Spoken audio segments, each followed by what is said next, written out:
Sei que você está por aqui e sempre olha por mim. Busco um lugar, procuro um olhar e sei vou encontrar sua mão no perdão. Você vem consolar, ensinar a caminhar pelo caminho. Me sinto sozinho e penso em chorar. Sofro e cismo, me arranho em espinhos, mas lá você está. Sua voz a dizer, basta apenas procurar a verdade a te encontrar. Quando percebo que está perto o medo, sem forças pra lutar, lembro você, coragem, carinho e muito pra pensar.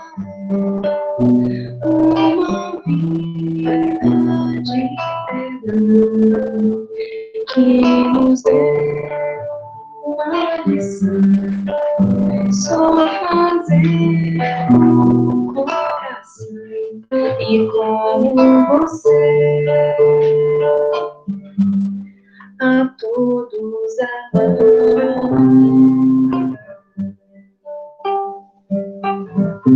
Você, Jesus, você, Jesus.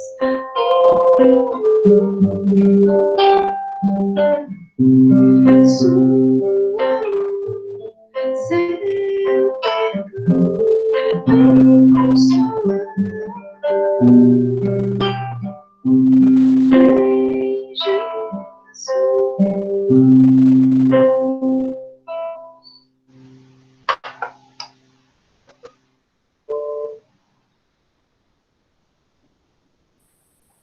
Olá, pessoal. Boa noite para nós. Espero que vocês estejam bem. Espero que estejam me ouvindo. Hoje eu vou fazer o estudo numa outra disposição. Eu não estou no computador, então daí eu não vou conseguir muito ler os comentários de vocês aqui. Mas, caso alguém queira falar, a gente faz o mesmo modelo que a gente está acostumado, né? Trava o microfone e opina, e fala, e pergunta. Assim é bem legal. Vamos fazer uma prece inicial para a gente poder começar. Em seguida, a gente vai para o estudo da noite de hoje. Tá bem? Pai do céu, buscando o alívio das angústias do coração e do pensamento, descansamos nossa alma sobre os eflúvios do Evangelho. Permita que nesta noite, como em todas as outras que aqui nos reunimos, possamos absorver o lenitivo capaz de apaziguar todas as ebulições que habitam dentro de nós. As famílias que se ligam com a primavera, os indivíduos que se ligam com esta reunião, em qualquer um dos planos da vida, que possam recolher aquilo que aqui vieram buscar. E que a inspiração dos nossos maiores seja sentida de modo a nos produzir uma noite boa, uma noite fecunda, uma noite feliz. Que assim possa ser. Muito bem, meus amigos e minhas amigas. Hoje, então, nós continuamos com o capítulo 14, Honrai vosso pai e a vossa mãe. E, especificamente, nós vamos para o item 8. Eu fiquei feliz por alguns reajustes na escala dos responsáveis pela reunião, cair para mim esse item, o item 8, porque ele é especialmente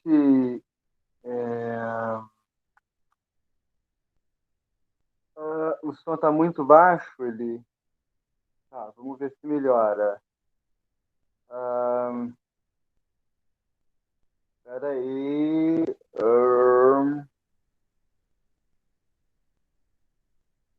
Para mim aqui eu não consigo configurar muito mais. Me diga para mais pessoas o som está baixo. Está baixo, né?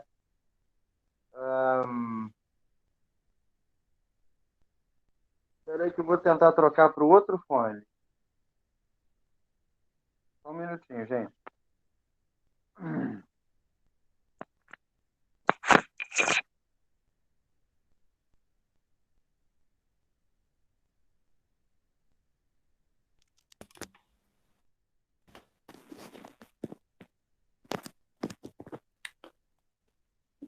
Me digam se melhorou.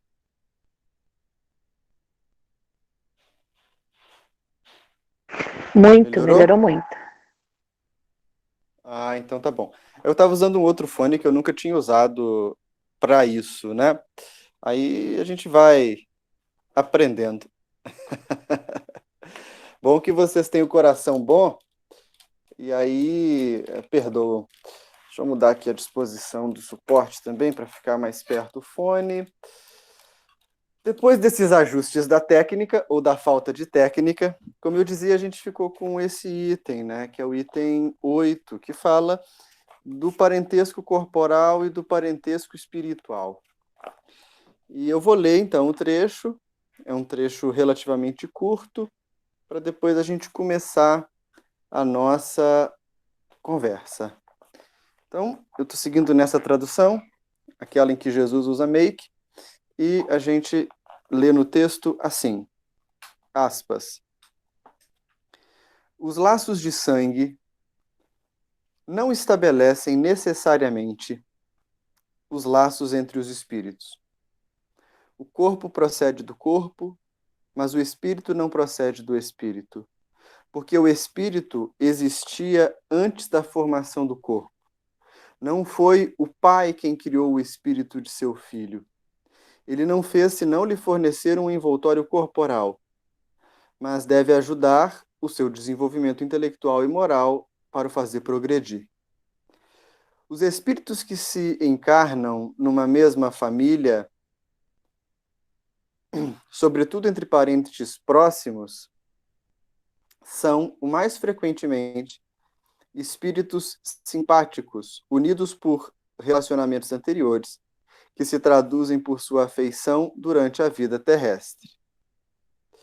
Mas pode ocorrer também que esses espíritos sejam completamente estranhos uns aos outros, divididos por antipatias igualmente anteriores, que se traduzem da mesma forma por seu antagonismo sobre a Terra para lhe servir de prova. Os verdadeiros laços de família não são, pois, os da consanguinidade, mas os da simpatia e da comunhão de pensamentos que unem os espíritos antes, durante e depois da sua encarnação. De onde se segue que dois seres nascidos de pais diferentes podem ser mais irmãos pelo espírito do que se fossem pelo sangue. Podem ser mais podem se atrair, se procurar, comprazerem-se juntos, enquanto que dois irmãos consanguíneos podem se repelir, como se vê todos os dias. Problema moral que só o Espiritismo podia resolver pela pluralidade das existências. Há, pois, duas espécies de famílias: as famílias pelos laços espirituais e as famílias pelos laços corporais. As primeiras, duráveis, se fortalecem pela depuração e se perpetuam no mundo dos espíritos, através de diversas migrações da alma. As segundas, frágeis como a matéria, se extinguem com o tempo e frequentemente se dissolvem moralmente desde a vida atual. Foi isso que Jesus quis fazer compreenderem, dizendo aos seus discípulos: Eis minha mãe e meus irmãos. Quer dizer, minha família pelos laços do espírito, por quem quer que eu faça, porque quem quer que faça a vontade do meu Pai que está nos céus é meu irmão, minha irmã e minha mãe. A hostilidade de seus irmãos está claramente expressa na narração de Marcos, uma vez que, disse ele, se propunham se apoderar dele sob o pretexto de que havia perdido o espírito. A notícia da sua chegada, conhecendo os seus sentimentos a seu respeito, era natural que dissesse, falando dos seus discípulos do ponto de vista espiritual: Eis meus verdadeiros irmãos. Sua mãe se encontrava com eles, e generaliza o ensino, o que não implica que, de nenhum modo, que tenha pretendido que sua mãe, segundo o corpo, não lhe era nada como espírito, e que não tivesse por ela senão indiferença. A sua conduta, em outras circunstâncias, provou suficientemente o contrário.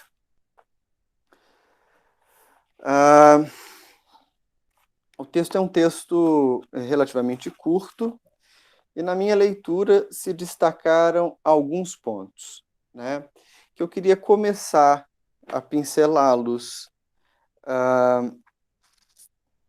E o primeiro ponto, o primeiro aspecto, ele está logo no começo do item, quando o Kardec, e aqui não é um texto de autoria espiritual, ainda é Kardec escrevendo, encarnado, né, quando ele vai dizer uma coisa assim que é muito fácil da gente alcançar racionalmente, mas que tem implicações bem severas. Logo no início do texto ele vai dizer: o corpo procede do corpo, o espírito não procede do corpo. Nós temos uma releitura possível, né, do que está presente lá no Evangelho de João, no diálogo entre Jesus e Nicodemos, quando Jesus fala da necessidade de nascer de novo. Aqui, nós estamos enfrentando, basicamente, me parece,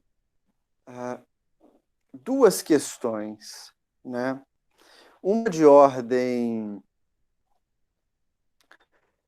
a gente pode dizer até filogenética, de ordem biológica, e uma de ordem social, que são interdependentes. A primeira diz respeito à questão da imortalidade biológica. Embora isso tenha sido fonte de várias obras na literatura e no cinema, do ponto de vista do corpo, e desse corpo, então, que a gente veste, o único caminho próximo possível dessa fantasia da imortalidade é exatamente a reprodução. Através da nossa reprodução enquanto espécie, nós mantemos vivos os nossos genes, né? Eles são passados de geração em geração, em geração, em geração. E há uma tendência, há um esforço animal, e aí, portanto, ele é da ordem do instinto, para que isso aconteça. Nós temos quase todos, e quase todas, o impulso na direção da procriação.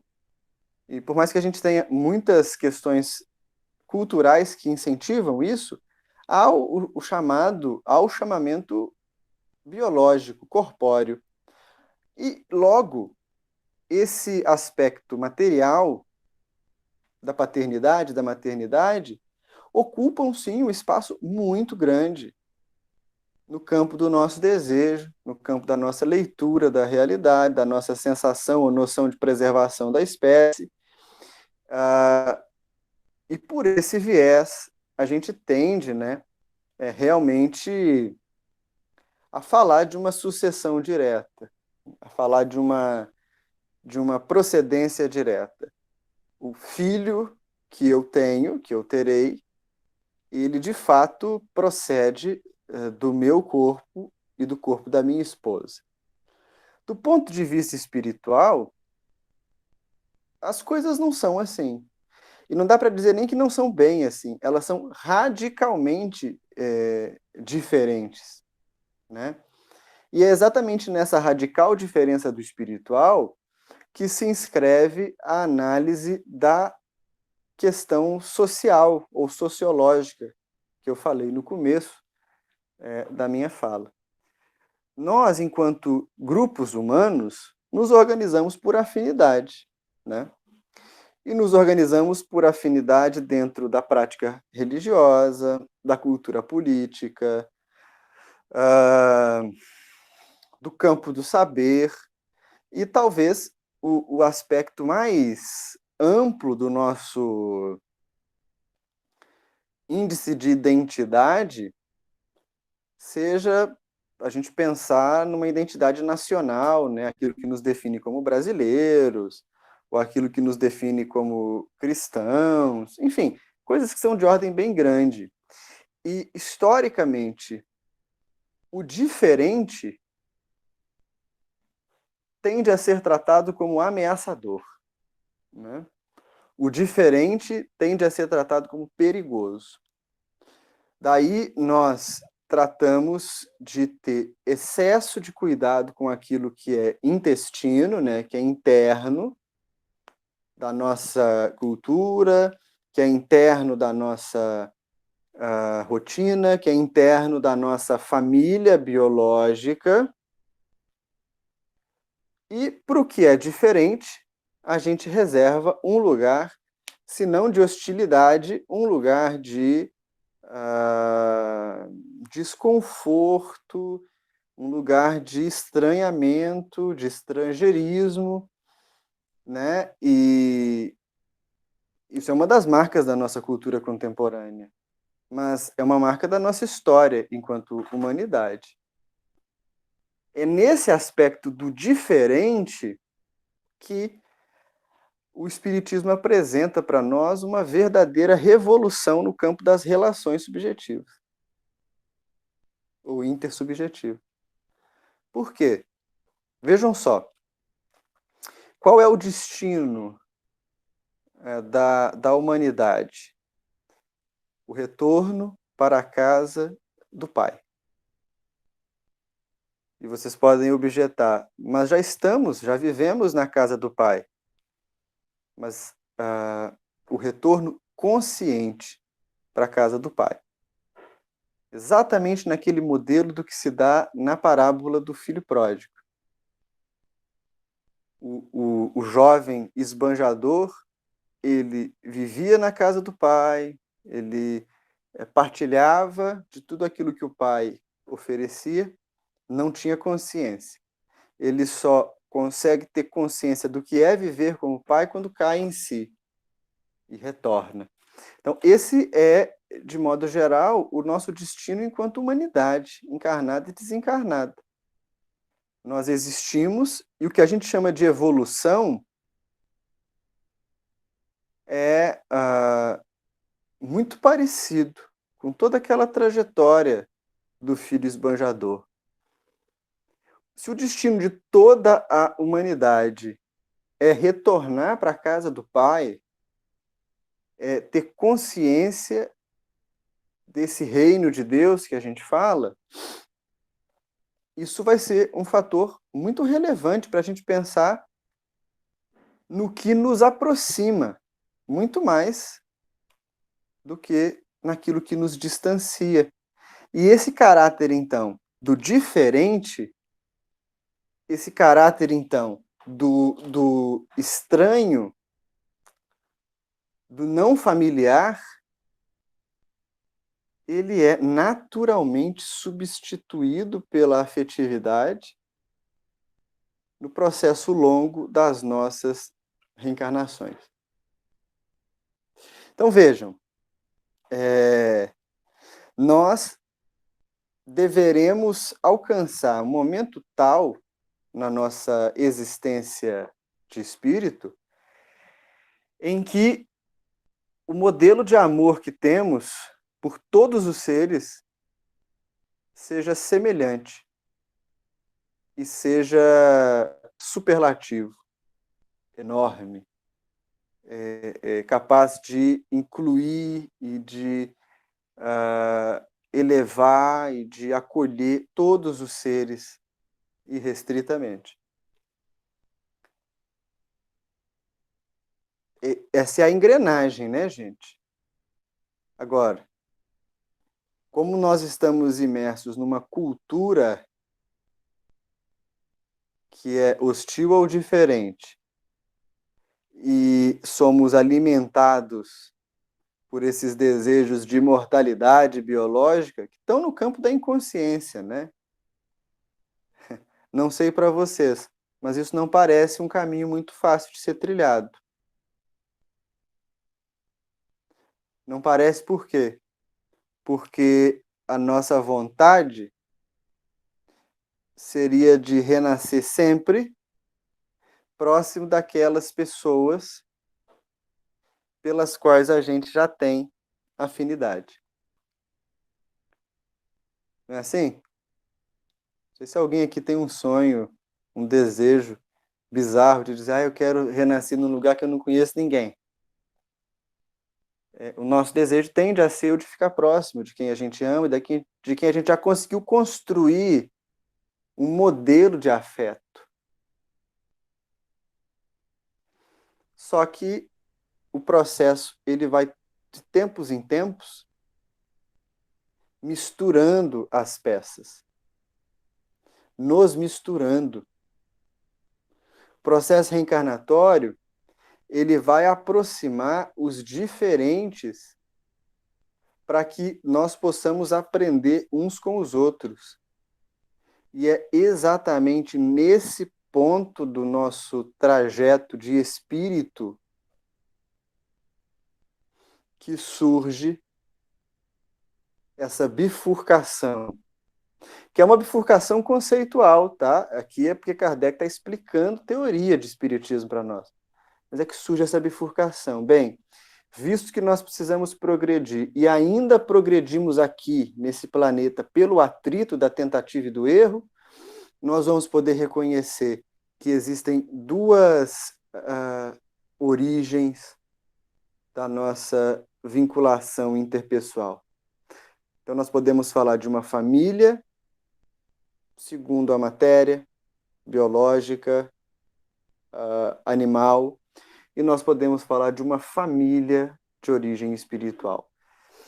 As duas podem caminhar juntas? Podem. Entretanto, elas com muita frequência caminham separadas, né? Paralelas, caminham em lados diferentes. Como que vocês veem isso? O que passa na cabeça diante desse texto?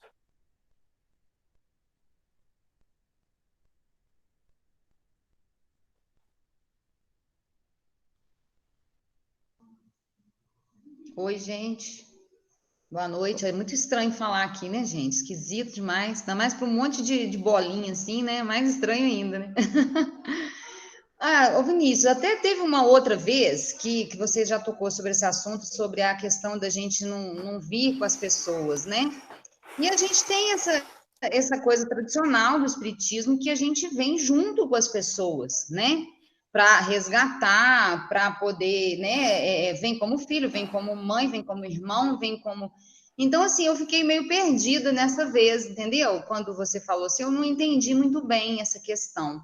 Eu acho que, como tem o planejamento, a gente sabe que tem a reencarnação compulsória, né? Onde a gente, quando Uhum. não tem esse discernimento de fazer as nossas escolhas, isso é feito, mas quando a gente, né, já tem essa condição, eu não sei se eu tenho, né? Não faço ideia, mas a gente acaba podendo escolher aquele resgate, e talvez a gente não escolheria isso, não sei, eu fiquei meio perdida. Eu queria que você me explicasse melhor sobre isso, por Uhum. favor.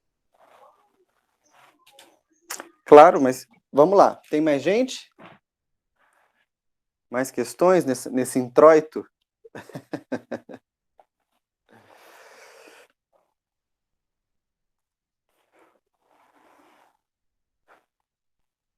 Bem, então vamos lá. O que define as nossas experiências reencarnatórias? O que define a nossa cota de provas ou de expiações? Nós nos acostumamos a tomar aquele modelo, o facsímile do que acontece na sede de André Luiz, como sendo o modelo geral, universal do processo.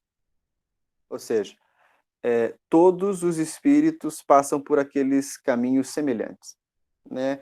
Vão lá no Ministério da Reencarnação, vão planejar o corpo, vão planejar a família, planejar tudo isso.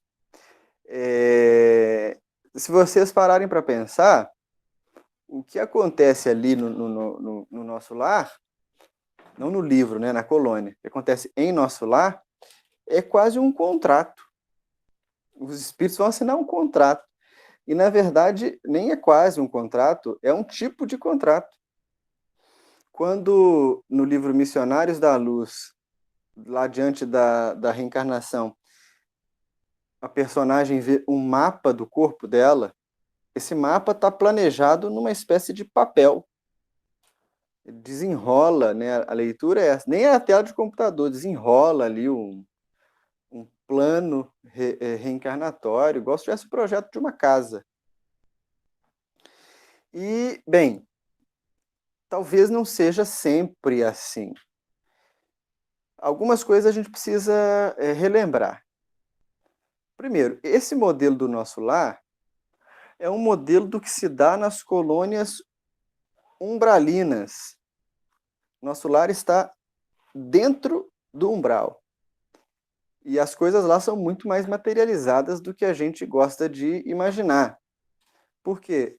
Quando eu digo que o nosso lar está no umbral, isso não é uma depreciação, mas é para explicar que tudo aquilo que a gente lê nas obras, por exemplo, do Manuel Filomeno de Miranda, do próprio André Luiz, essas incursões dos espíritos em zonas umbralinas, nosso lar está na mesma frequência disso. O que marca o umbral? Uma materialização grande ainda dos espíritos. Então, esse processo de acordo, ou de tentativa de acordo, que a gente vê nas obras de André Luiz, é um modelo de programação reencarnatória. Quando a gente busca o que vai definir reencarnação na obra de Kardec, e ali Kardec tinha uma tarefa mais difícil. Por quê? Porque André Luiz está fazendo um recorte. Ele está escrevendo para uma realidade muito específica. Onde está nosso lar? Sobre a cidade do Rio de Janeiro. Então está bem específico. Kardec está sintetizando um pensamento que é destinado para o mundo inteiro. Então, se a gente pegar o Livro dos Espíritos, as obras kardecianas, a gente vai perceber que a linguagem, a teoria, ela está tratando de maneira muito ampla da condição espiritual. Então, se a gente fosse dizer de maneira mais clara, é como se Kardec escrevesse para espíritos em condições medianas, enquanto André Luiz está escrevendo ali do mediano para baixo, para nós. O que Kardec define como sendo critério para reencarnações próximas? Aí que vem a questão. Afinidade de provas. Não afinidade de pessoas. Veja, Então, se a gente sair desse nosso cenário de contrato, né? Eu vou alugar um apartamento, eu faço um contrato. Eu vou reencarnar, eu faço um contrato em nosso lar. E a gente dá um passo adiante, nesse passo, percebendo a amplitude da nossa natureza espiritual, o que vai definir o motivo da minha reencarnação deixa de ser o meu afeto específico, exclusivo por alguém, e passa a ser a minha necessidade de aprendizado. Aí eu posso nascer perto de pessoas que têm provas semelhantes às minhas, mas que eu não necessariamente preciso ter convivido com essas pessoas outras vezes, ou preciso ter vínculos amorosos com essas pessoas.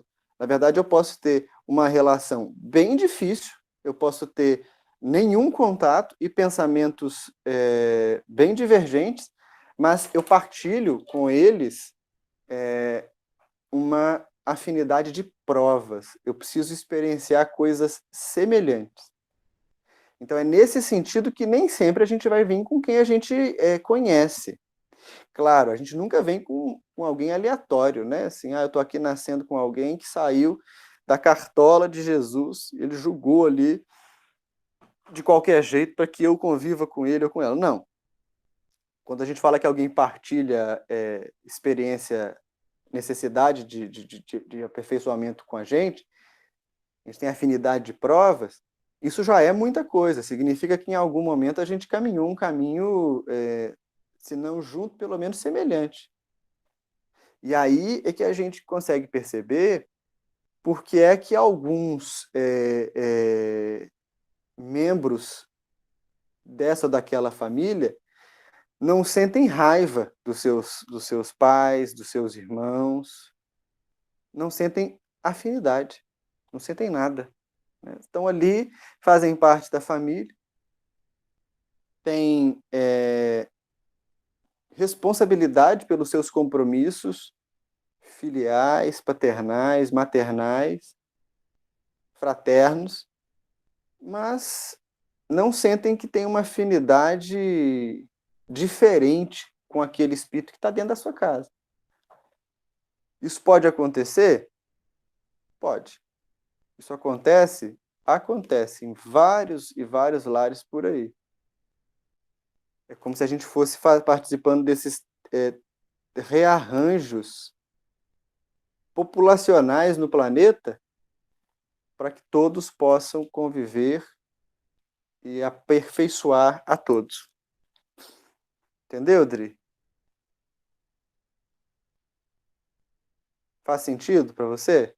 Com certeza, faz sim. É porque a gente realmente fica, né, preso, né, limitado a certos tipos de conceitos, porque a gente vê muito sobre isso, né, de estar esperando, vai encontrar, que é o consolador, que, né, as uniões que são, mas a gente está aqui com o esquecimento do passado e acha que aqui é isso aqui, né, tipo assim, isso é muito presente à vida, né, terrena, com o nosso esquecimento. Então, pode ser quando a gente desencarna, pode ser não, acredito, né? Quando a gente desencarnar, nós aí vamos ver realmente laços que a gente nem se lembra, né? Que existem e outros que a gente vai enxergar que foi realmente por isso, né? Por uma afinidade realmente de provas tão somente, né?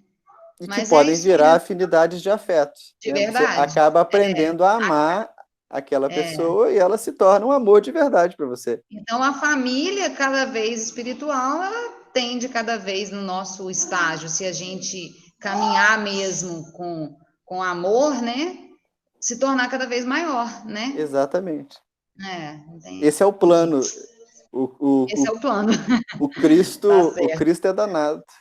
não é fácil, não. Pessoal, para vocês faz sentido? Alguém quer falar mais alguma coisa? Boa noite. E amigo? Na realidade, embora fuja um pouco do mainstream, né, o que você falou, porque realmente a maioria das pessoas nos centros espíritas, tal, mesmo nos cursos, nos grupos de estudo, a gente está acostumado com esse modelo, né, do nosso lar, ou essa visão que a gente obtém em nosso lar. Não obstante, né, o Alexandre, por exemplo, no próprio Missionários da Luz, o André Luiz pergunta a ele se aquilo ali era processo comum, o Alexandre vai dizer que não, pelo contrário, a maioria das reencarnações nos planos mais para baixo de nosso lar se davam quase que por automatismo, né, no sentido de que aquele planejamento mais minucioso, etc., etc., ele vai ocorrendo conforme há uma evolução espiritual. Mas eu acho que o que você comentou é mais verdade, embora a gente não goste de admitir, do que é verdade.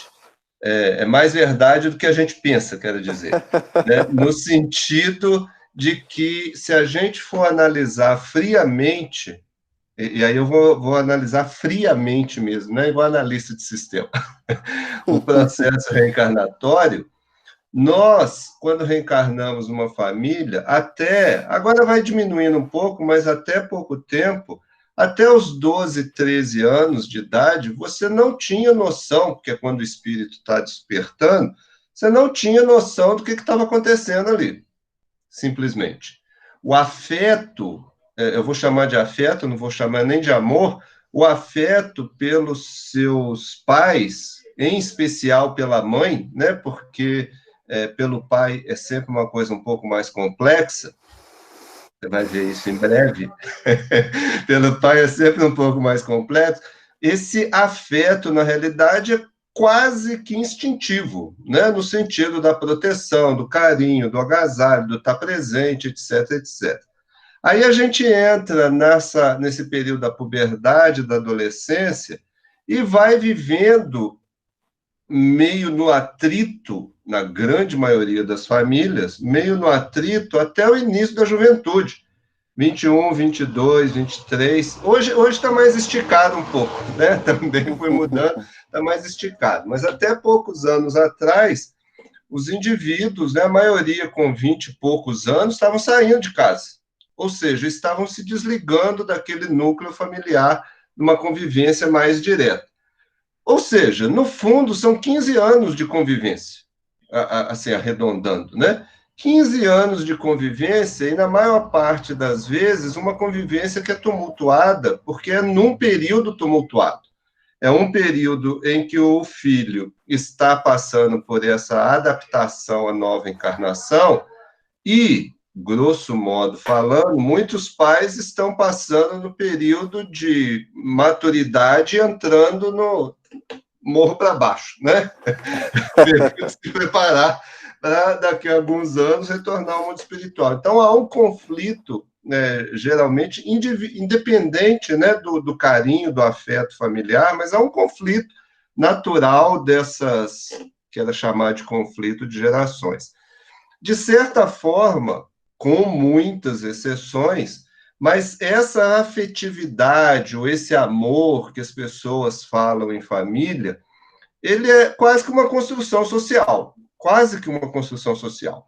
Se a gente é como se a maioria de nós fôssemos, de certa forma, coagidos socialmente a dizer que gosta do pai, gosta da mãe, gosta dos filhos, né? Ama esse, ama aquilo, quando na realidade, por causa do processo que você explicou, por isso que eu falo que ele é mais verdade do que parece, é um aprendizado. Na realidade, é uma convivência com espíritos que muitas vezes a gente não teve boas relações no passado, ou não teve quase relação nenhuma no passado, conhecíamos assim, né, de meio de longe, estamos ali naquele período pequeno, de 15, 20 anos, tendo uma convivência mais próxima.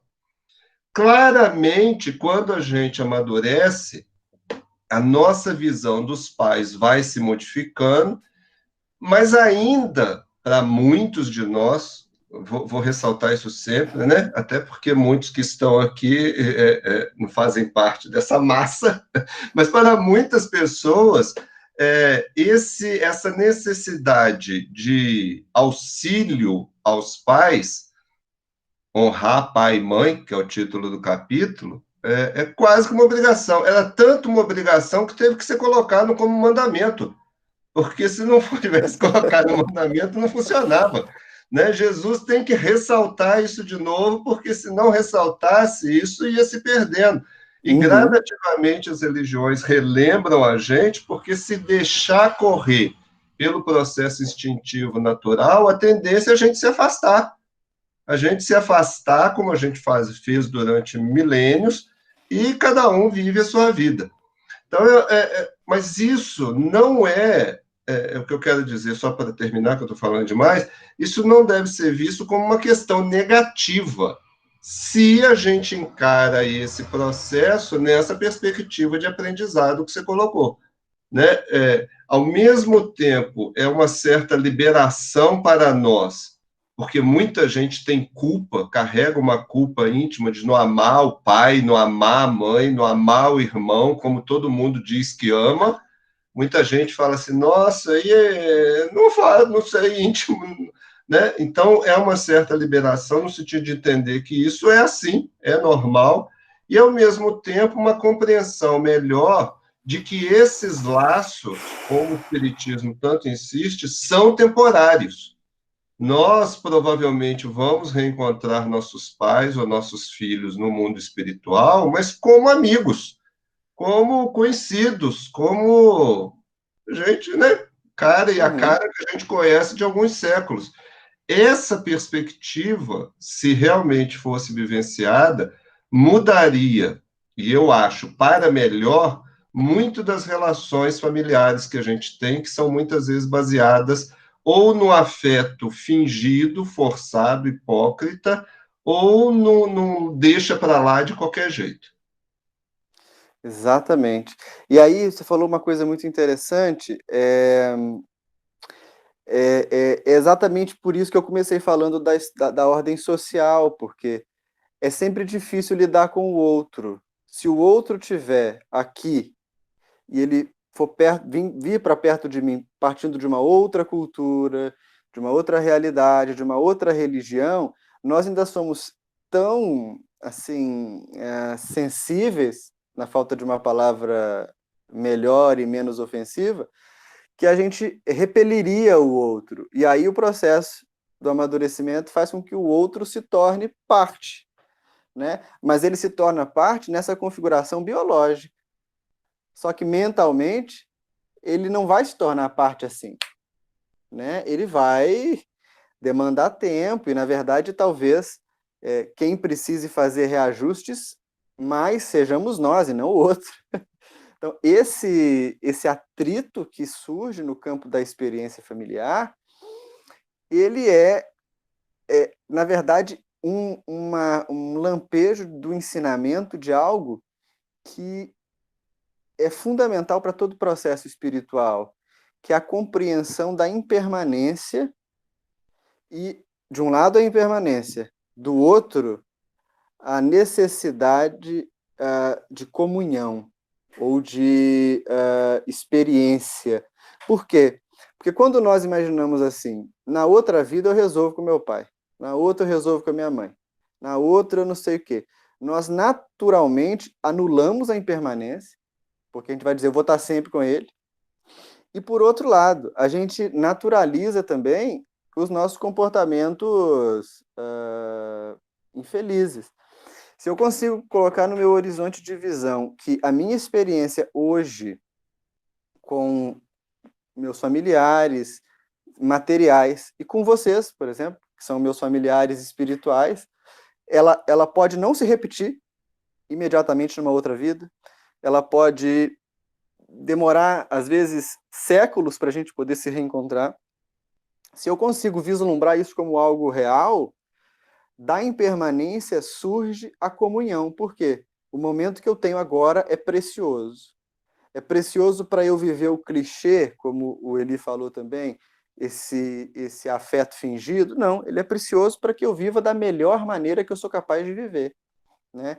Ele é precioso para que eu possa sair daqui, chegar no mundo espiritual e olhar para essa pessoa e falar, poxa, a gente fez o melhor, a gente jogou essa partida existencial e a gente fez o melhor. Que bom. Agora cada um vai para o lado e quando a gente se encontrar depois lá na frente, aí já tem um vínculo deixado, né? Já tem esse lastro. Então, é muito importante a gente pensar dessa forma. No budismo, é muito interessante, porque, pelo menos no budismo vajrayana tibetano, os mestres orientam os praticantes a pensar que todos os seres já foram pelo menos uma vez nossas mães.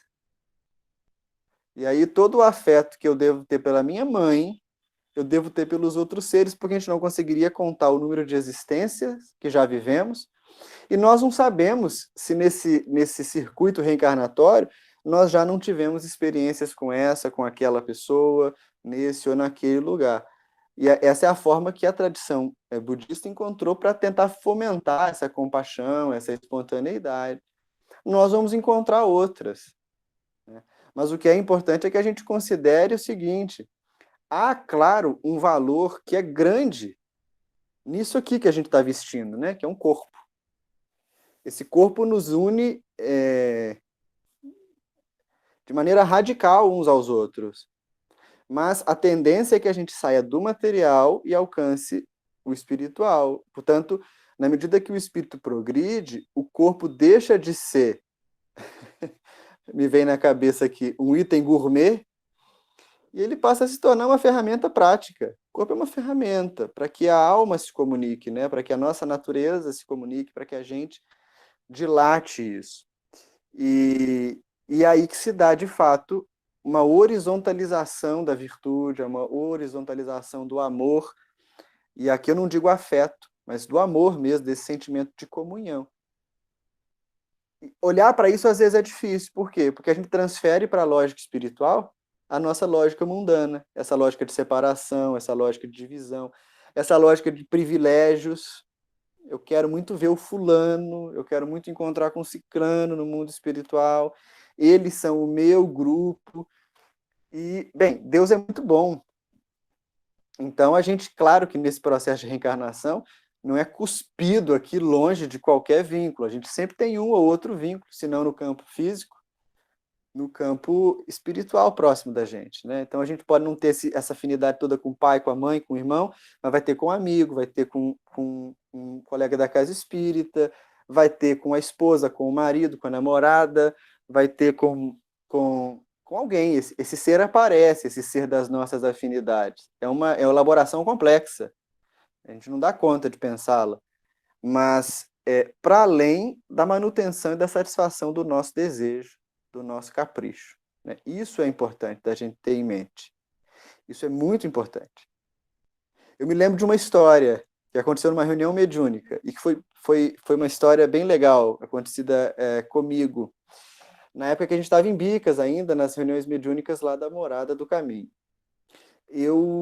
Numa reunião específica, nós atendemos o caso e no final da reunião eu vi adentrar no ambiente um espírito que estava trajado com vestes franciscanas, né?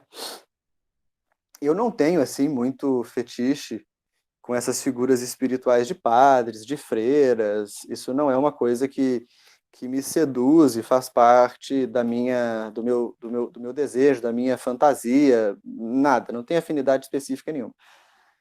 Esse espírito estava, então, com uma roupa de monge, de frade franciscano.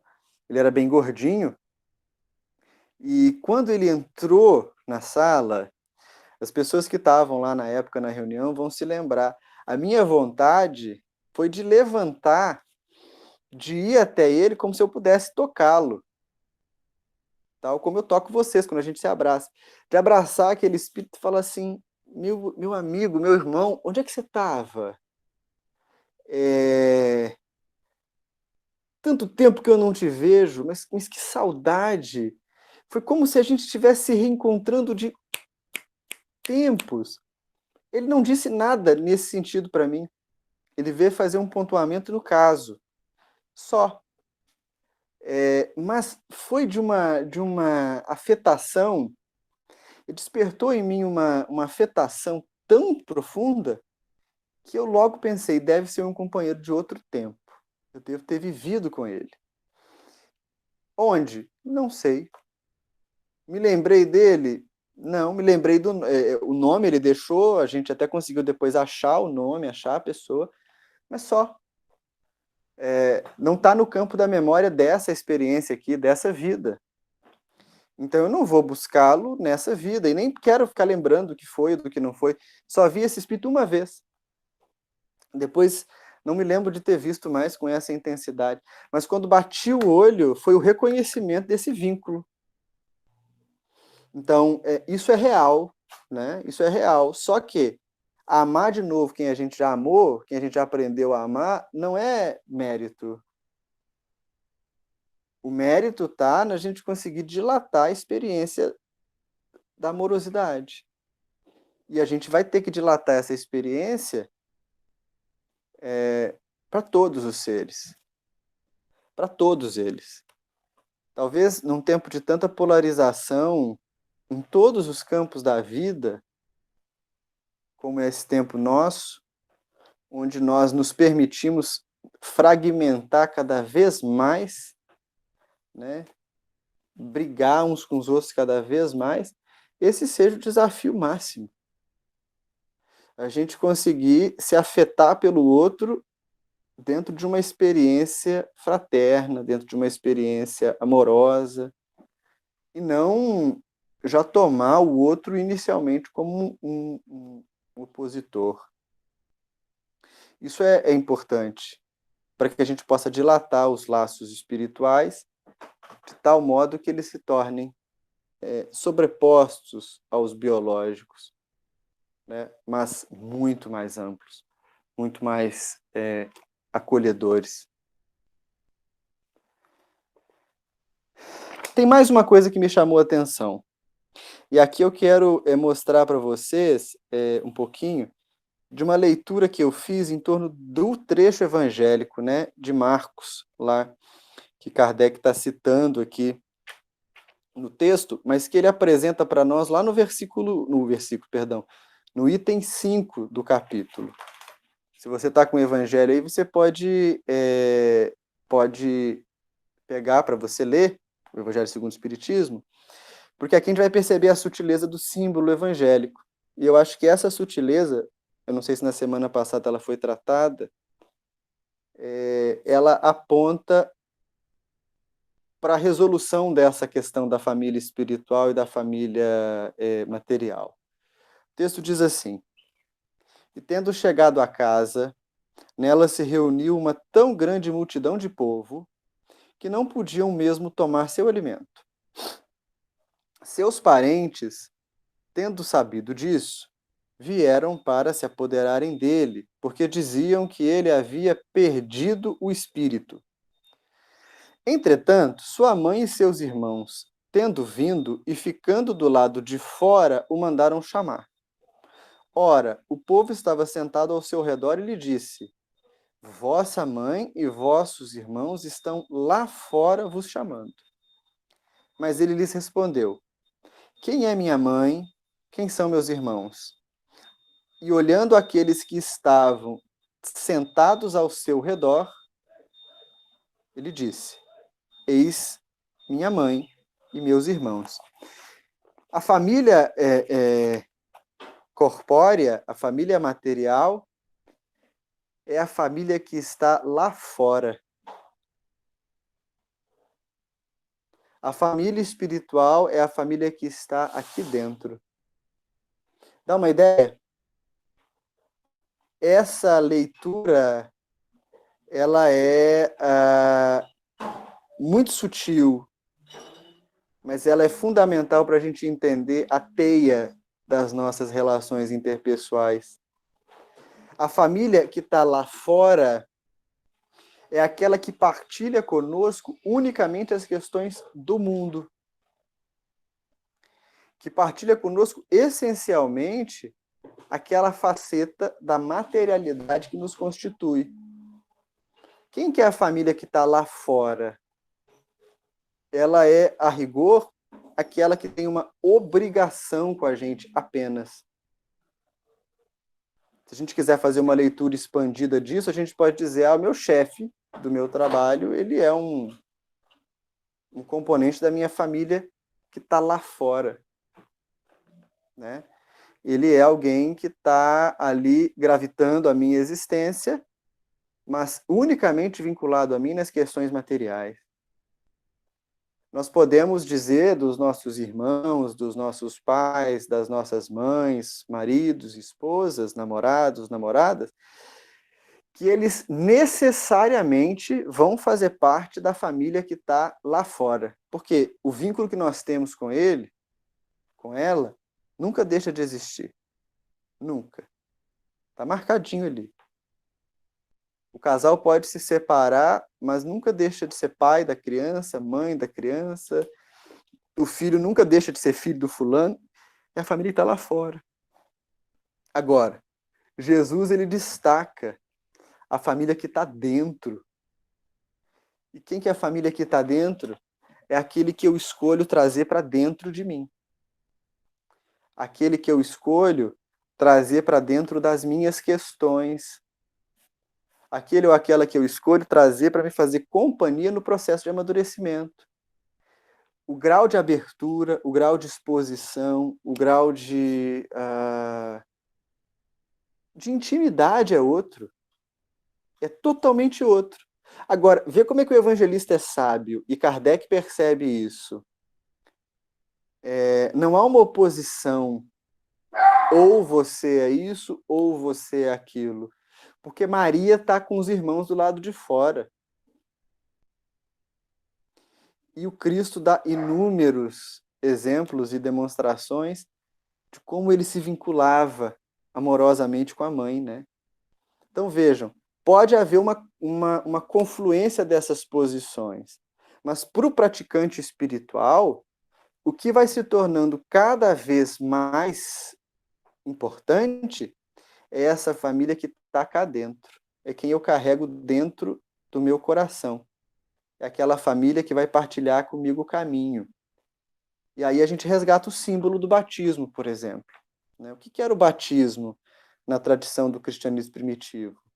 Batismo vem de bapto, que é uma palavra cuja a melhor tradução para nós significa purificação, limpeza. Então, o batismo é um ritual de limpeza. Hoje, a gente, naquelas tradições que tem o batismo como parte do rito, existem filas de batizados, o batismo é feito quase que no atacado, né? No cristianismo primitivo, isso nunca foi assim. O batismo era um símbolo forte, um forte símbolo do renascimento para dentro. Não é renascer para fora, é renascer para dentro. Então, para o indivíduo ser batizado por Pedro, né, por Tiago, por Paulo, o batismo desses indivíduos era um processo muito mais longo, né, e que tinha a ver com nascer para dentro. Tão forte era esse processo que as pessoas recebiam nomes novos. Por que nomes novos? Porque era nova vida que começava. E uma vida orientada para esses que estão dentro. Uma vida orientada para esse estar ciente de si. Ser batizado era renascer para a prática espiritual e para essas verdades.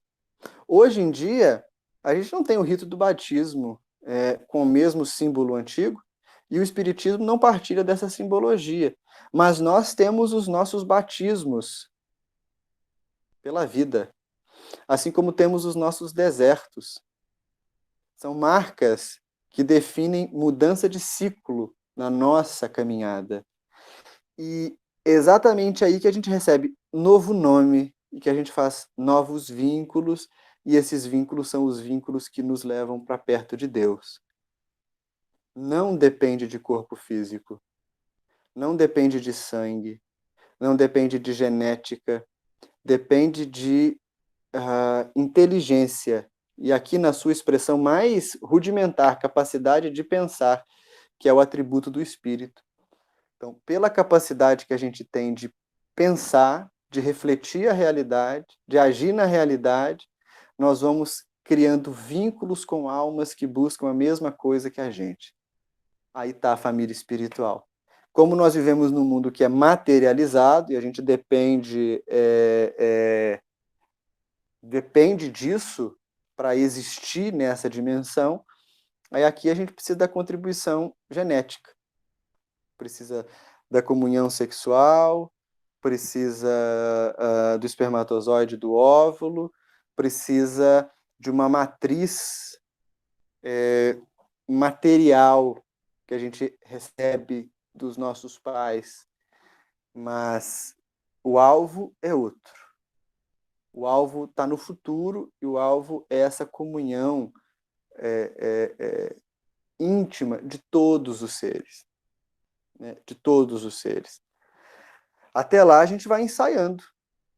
E a gente vai se ajustando, e a gente vai aprendendo a se amar um pouco mais, a gente vai aprendendo a cultivar essa tentativa e erro, que é a marca da nossa existência nesse mundo. Até que a gente aprenda sem precisar tentativa e erro, né? A gente deve estar, sei lá, uns 5.000 anos disso, se a gente não destruir o mundo antes. Mas eu sou um otimista, nós não vamos destruir o mundo antes, tenho certeza. E aí, tudo bem? O que mais passa na cabeça de vocês nesse finalzinho de estudo?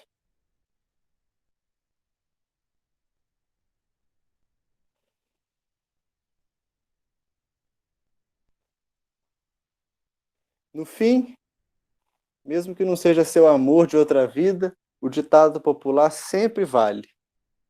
O fruto não cai longe do pé.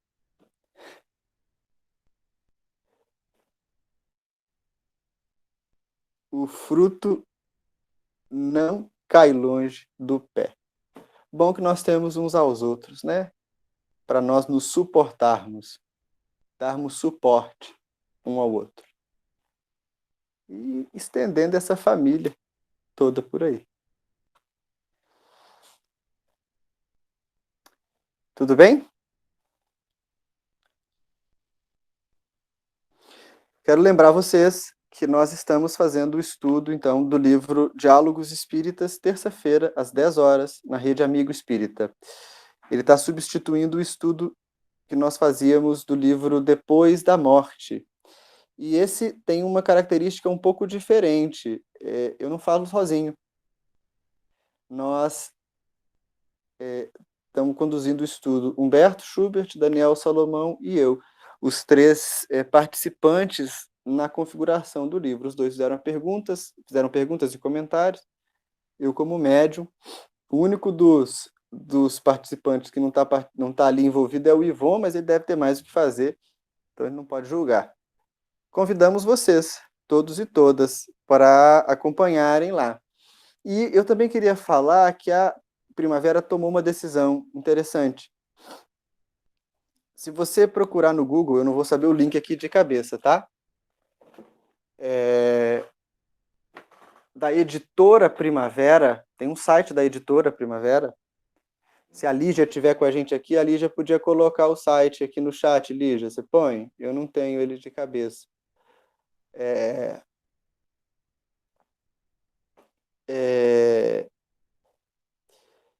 Nós decidimos disponibilizar os livros da editora gratuitamente online, né? Você não consegue baixar, você consegue ler tanto Diálogos Espíritas quanto o Jesus segundo o Espiritismo num player de leitura digital pelo site da editora. Conhecimento espiritual não tem preço. O Eli colocou o link ali para nós. Obrigado, Eli. Ou a Lígia, ou o Elígia, às vezes os dois juntos. Conhecimento espiritual não tem preço, a editora tem custos. mas nós entendemos que quem se sentir à vontade, gostar da literatura, gostar do conteúdo, acaba comprando o livro físico, que tem cheiro, que tem aquele fetichezinho do livro, que é uma delícia. Mas se você não tem condição, se você não está podendo nesse momento, se você ainda tem dúvida se quer adquirir as obras, pode lê-las por lá. Isso vai ser muito bom para nós, a gente vai ficar feliz. E espero que você também fique, né? Depois você decidir comprar, aí você faz contato lá com os caminhos para isso aí. Tá bom? Vamos passar para a nossa segunda.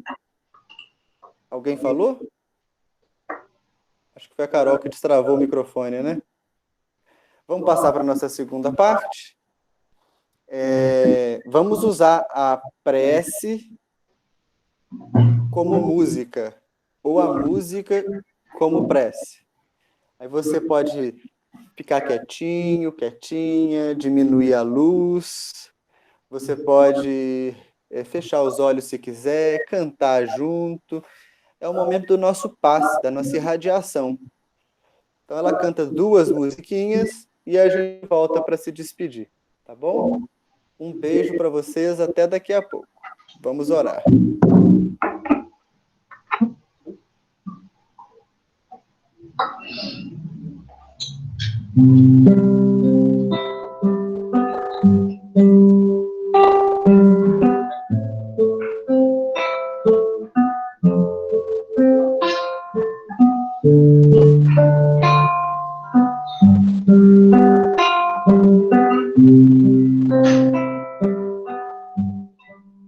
Não tranque a porta no seu coração pro amor que mora noutra dimensão.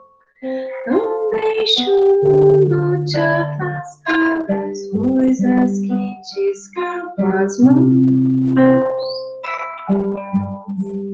Não feche os olhos com falsa razão. Não negue o que te foge à compreensão. A inocência que eleva a alma acima do chão. Quem espera a hora de encontrar o amor que foi pra nunca mais voltar. Sente em seus sonhos que a saudade é um laço que não se desfaz jamais, pois quando eu for pra outra estação, amor, não busque outra explicação. Mantenha aberta a porta da inocência.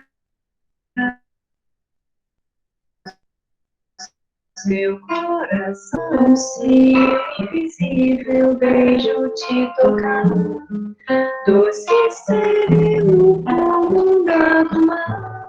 Amor, não tema, sou eu que tô voltando pra te amar. Que espera a hora de encontrar o amor que foi pra nunca mais voltar. Sente em seus sonhos que a saudade é um laço que não se desfaz jamais, pois quando eu for pra outra estação, amor, não busque outra explicação.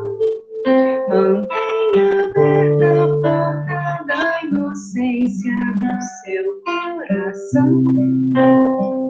Então, se o invisível beijo te tocar, doce e sereno como na do mar, amor, não tema, sou eu que tô voltando pra te amar.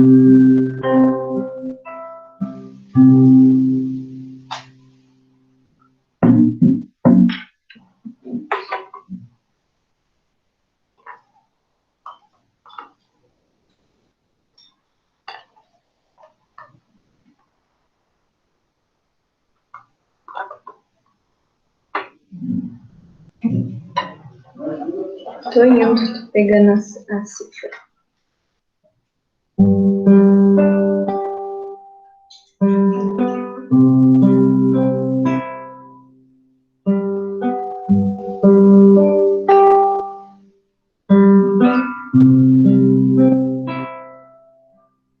Senhor, tu tens sido meu refúgio,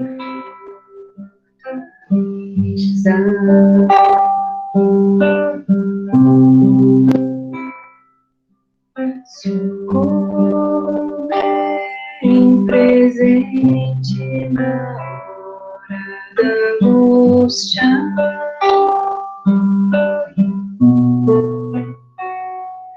Porque a cada dia, Senhor, sinto a tua presença, a sua proteção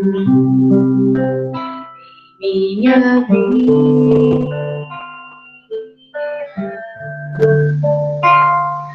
Ó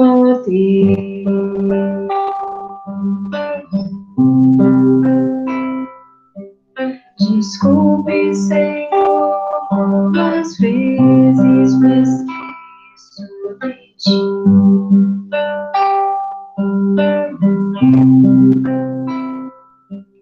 Mas peço, por favor, não te afastes de mim. Porque sem ti eu não sou nada. Sem tua luz sou uma chama apagada. Preciso do seu viver em minha vida.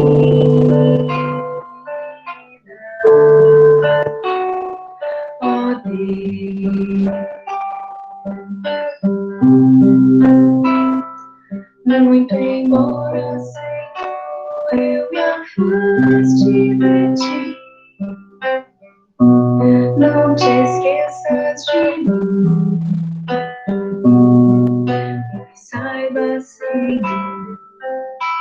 Saiba, Senhor, eu sou teu. Obrigado, Senhor. Obrigado, Senhor.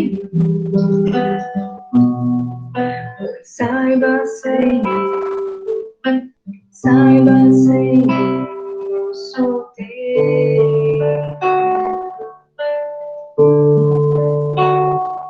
Ó Deus.